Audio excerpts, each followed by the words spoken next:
Davey, NASCAR has announced that for the ROVAL, stage breaks at cautions will return as they have been in the past. So the caution will come out.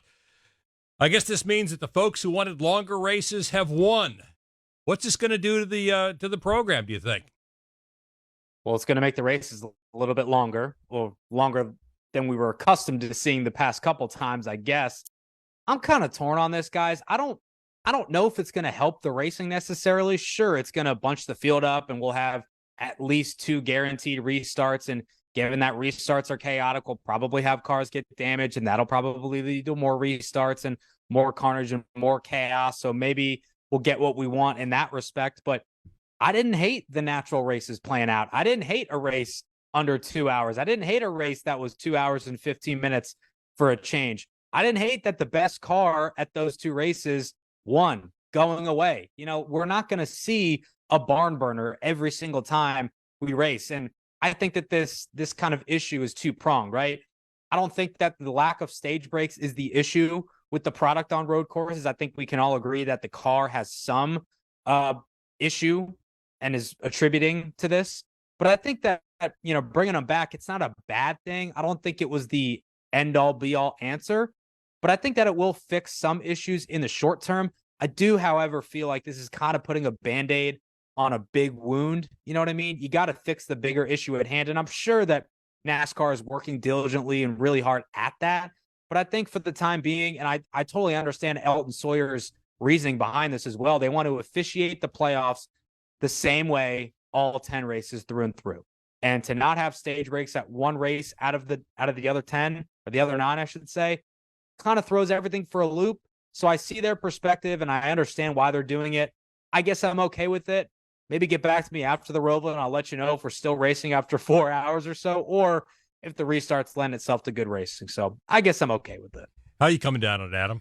If you asked me to argue one side or the other, I could, and do it passionately, because I've been on both sides of the argument. When we'd had stage breaks, I felt like that really interrupted the potential for playing strategy, and you closed down those strategy windows, and so you enhanced who the favorite was, because there really wasn't much of a guessing game on the way you were going to play the strategy. I thought, man, you get rid of those cautions, and now you really open up the field and what they can do.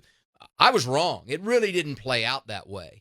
I will say, though, if you go back to the first race where we did this at COTA, we had all that NASCAR. I know was nervous. I talked to people. They're like, well, we just don't know if this was a good call, bad call, not sure where we stand on it, but we're going forward, obviously. And then we had a rash of cautions at COTA, and you're like, man, it fixed itself. It's all fine. Had some other races on the road where we had no cautions at all, and as Davey said, the races are like 2 hours. It's a hard one to match up, and unfortunately, every race is just unpredictable. Some are going to have more cautions than others, whether you have restarts or not.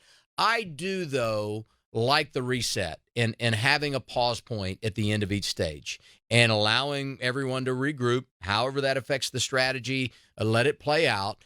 And then the restarts, to me, in particular at road courses, are where it's at. And I love watching that and knowing that we're going to get a couple at a place like the ROVAL that is an elimination race and all the drama that seems to always provide.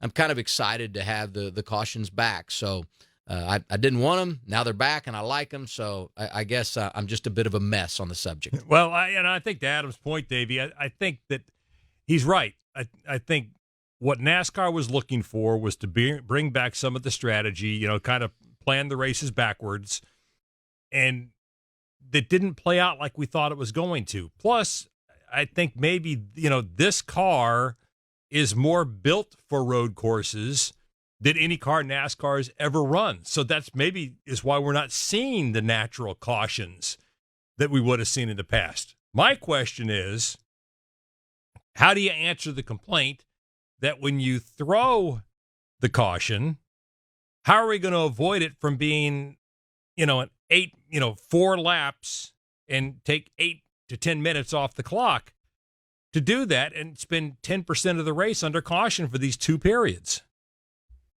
Right. That's the tough thing for NASCAR to do in the tower to try to figure out, right? And my coworker, and we all know him, we all love him, Larry Mack, he has been banging the chip for a while about, well, when rain's coming or you're trying to get to halfway or whatever the situation may be, and there's a caution that isn't necessarily a quickie yellow, you make it a quickie yellow. And why is that? Well, because you have to.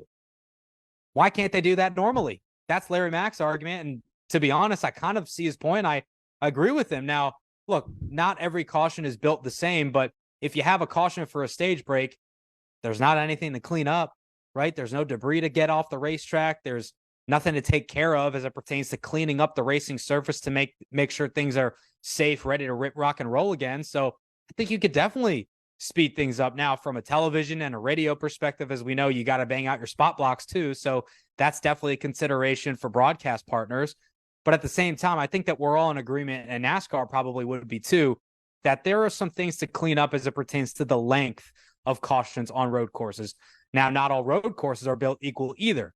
Cautions at Road America and COTA are way longer than they are at, say, Watkins Glen, Sonoma, or maybe even the Roval. So I think that there's some work to be done there. I don't know the answer. If I did, I guarantee you that I'd be making a lot more money than I do now, because that's why the big guys get paid the big bucks. So hopefully we can see some resolution on that issue at the Roval, but I guess time will tell on that. And I think that's the question to me, because that was one of the issues we talked about, Adam, was the caution laps are so long at these road courses, at most of the road courses, that we were spending an inordinately long amount of time under caution. So to me, and as Davey was saying, why can't, you've got plenty of time to gather up the field once you throw that caution to end the stage.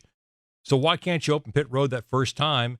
And most cars are not a lap. You have hardly any cars a lap down, so make it a quickie yellow. And that would be great. I mean, I think that's the one thing, that's one of the short list items for fans. If they said, what can we do to improve our race day experience, whether you're watching at home or you're at the track, it would be speed things along when there is no action. If you have a great race and it's a 400-miler, you probably leave there saying, man, I wish it was 500 miles, as long as we're racing. You don't want to spend half of your race under caution, because that's not what anyone signed up for. And I know, NASCAR is reminded by so many people of all the things that aren't where they need to be, right?